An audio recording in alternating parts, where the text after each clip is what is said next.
This year, I've been to 2 trade shows, Computex and LTX, which I guess counts as one. And at both of those events, they had these huge fancy racing sim setups, which got everybody very excited.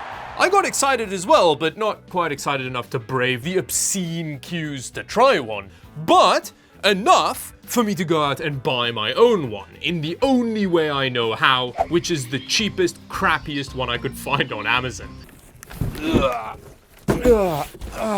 And here it is. The box is actually not as heavy as it looks. But first, today's video is sponsored by 2 massive new Be Quiet coolers, the Darkrock Pro 5 and Darkrock Elite, the latter of which provides 15% more internet pornage. That's not true, I don't know why I said that. Both coolers are rated for over 250 watts of TDP, come with easy installation, and you can even slip the middle fan in, which I really like. And with the Elite, you get just a splash of tasteful RGB. Check out the Be Quiet Darkrock Pro 5 and Elite using the link in the video description.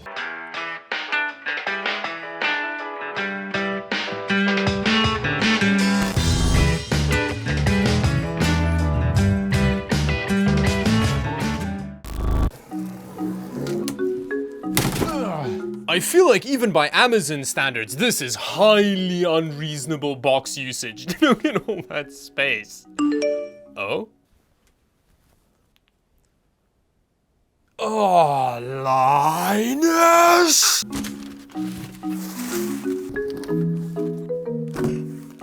Oh? Oh yeah, that's some very well hidden damage. I was never gonna find that. Oh, no, wait, no, it's... Yeah, there we go. The damage is gone. We're good. Whoa, and look at the steering wheel box. What happened? The outer box was perfectly fine. Why is this so damaged? And why didn't they stick a bit of paper over this one? Now this entire racing sim rig, which isn't just the 3-in-1 vibrator steering wheel, I also got a frame for it, and I feel like the word frame is maybe doing some heavy lifting here, but I needed to get it because otherwise it's just a steering wheel, right? We needed a proper racing sim setup. But all of this madness cost a total, and this is including tax and shipping and stuff, of 217 Canadian drachmi. But I think the stellar reviews are what really sold me on the product. I think the fact that the latest console compatibility it has listed is the PS3 is a very good sign. So let's start off with the steering wheel. I guess we just kind of pop that out. Ooh, so many decals. It's very well packaged. We've got the steering wheel in there with some plastic. Under that, we have the pedal box, which... Okay, the pedals are spring-loaded. They really don't care if this gets to you in one piece or not. Yeah, that looks great. You've got some steering wheel action, which offers a little bit of resistance. You can use it with a console, because you've got like the gamepad on the front. Although, like the box says, only up till the PS3. And then on the side, you've got a sequential gear lever. That's very exciting. You actually even get buttons on the back of the steering wheel for you to do things with. Now, on the base, you can... Oh, it uses suction cups to connect to the table. Wait, let's see. Do you just kind of push it down like that, and then... No, that didn't... Yeah, we're gonna have to figure out how to deal with that. Oh, and the steering wheel also pushes in a lot. I wonder if it's supposed to do that. Anyway, let's check out the pedal box. This is also very well wrapped in just some turtle death. That is the most plasticky thing I have ever touched in my life. It's also not got any way for you to like secure it down. You've just got these kind of high friction rubber feet.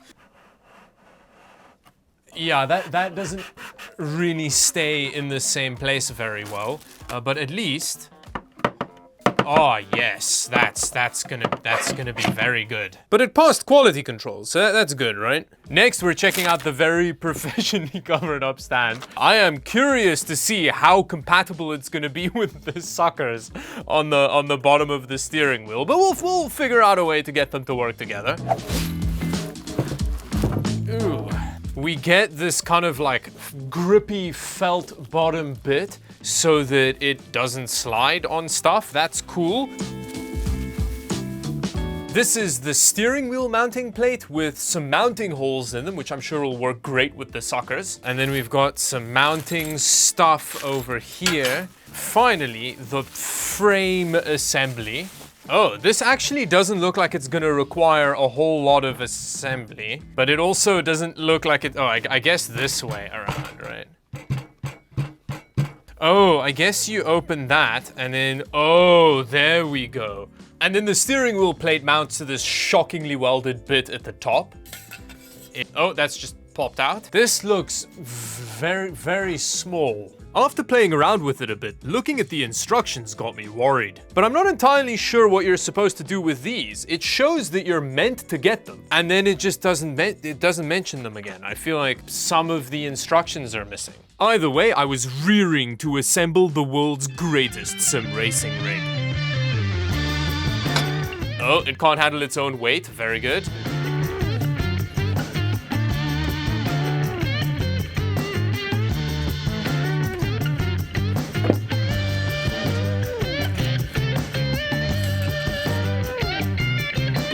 Oh! And then finally, I added my majestic stool, which I think rounds off the crappiness nicely. Speaking of crappy, this is one of the crappier things I've looked at on the channel. This stand has to be arrow straight, otherwise it can't hold up its own weight, let alone with the steering wheel on it. The steering wheel, on the other hand, actually stuck down better than I was expecting on this hole-filled surface, for now. I think I need to lower this a little, which is good. It'll help with the weight-bearing issue.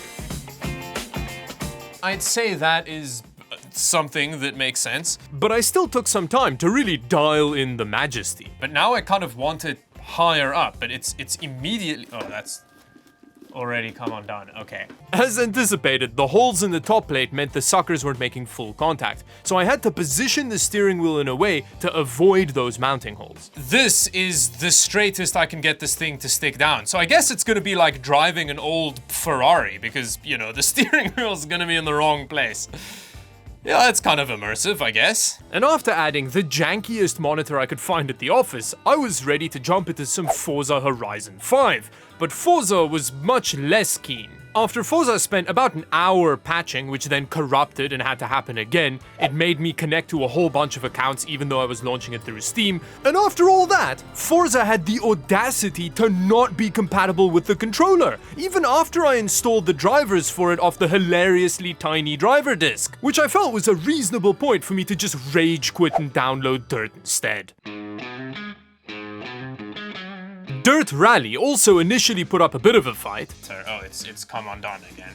But after replugging in the controller, Dirt let me assign all the functions and we were ready for our first rally. Oh, I'm driving. Oh. Oh, I'm turning the...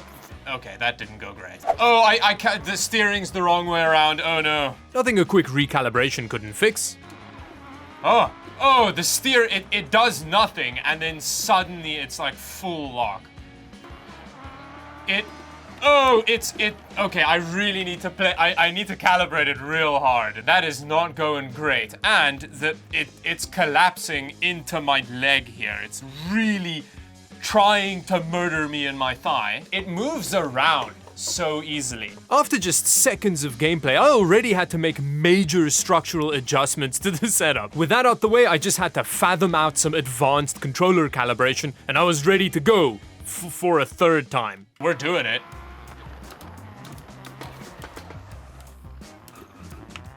The steering wheel's changing direction pretty rapidly. This is harder than I was anticipating it to be. The main issue is this keeps moving around so much. Oh yeah, did you see that drift? That was spectacular. I am Kimi Räikkönen. But even my immense skill wasn't enough to overcome the stand issue. Ow, it's digging into my thigh. Somehow, this stand is managing to be worse than the steering wheel. So I decided to weigh it down with the heaviest thing I could find, a C-stand, which shifted my attention to the other problems. This feels really, really bad. Oh, you can't make small adjustments. You gotta like pulse it like that, otherwise it doesn't, You just lock at this point. This may as well be what I'm doing because it almost feels less terrible. It's like trying to oh, you can actually drive. I think I'm gonna tap out, quite frankly. The car isn't working anymore. This keeps coming undone. But I do have a solution for that.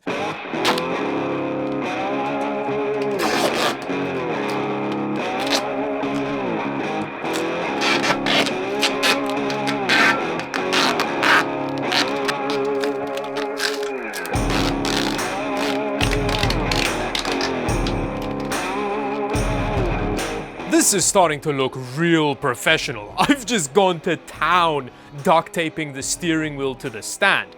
But as we saw earlier, the stand is kind of the bigger problem. So I've laid down some guy wires from the desk to try and hold it in place.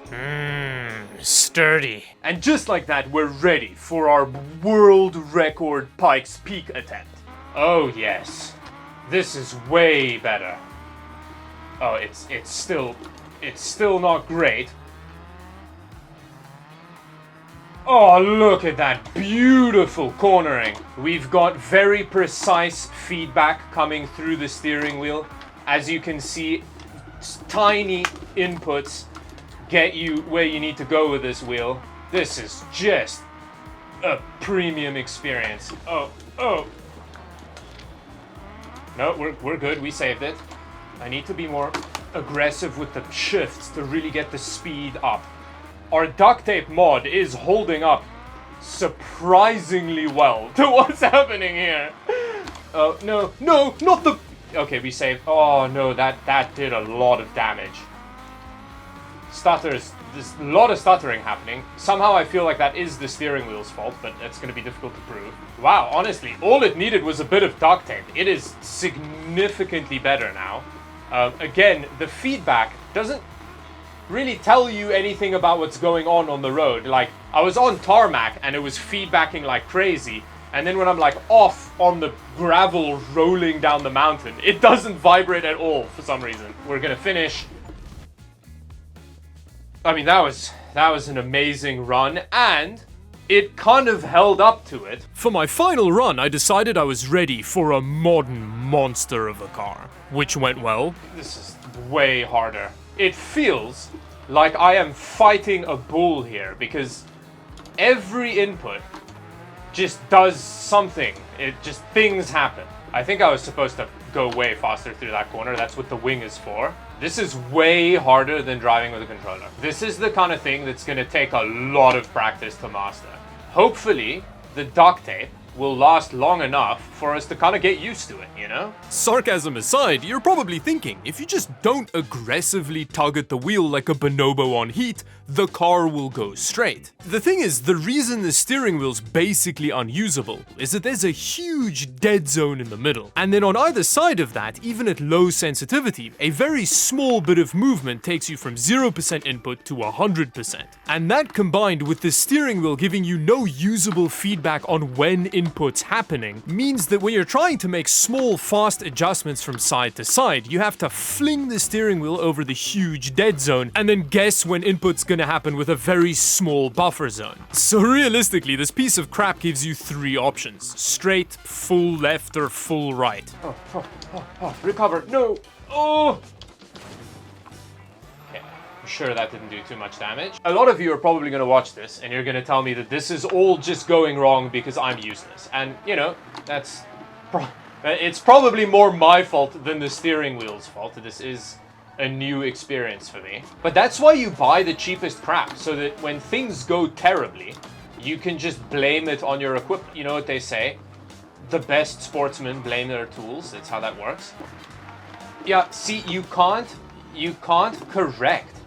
Like, this is honestly barely a usable steering wheel experience. At the end of the day, this setup may well be one of the biggest piles of crap I've interacted with on this channel, which is really saying a lot. Having said that, I have enjoyed my time gorilla flailing on it, and it's gotten me very interested in trying a proper sim racing setup. Which brings me to the end of another video. Thank you for watching. If you enjoyed it, subscribe to the channel, and until the next video, bye bye.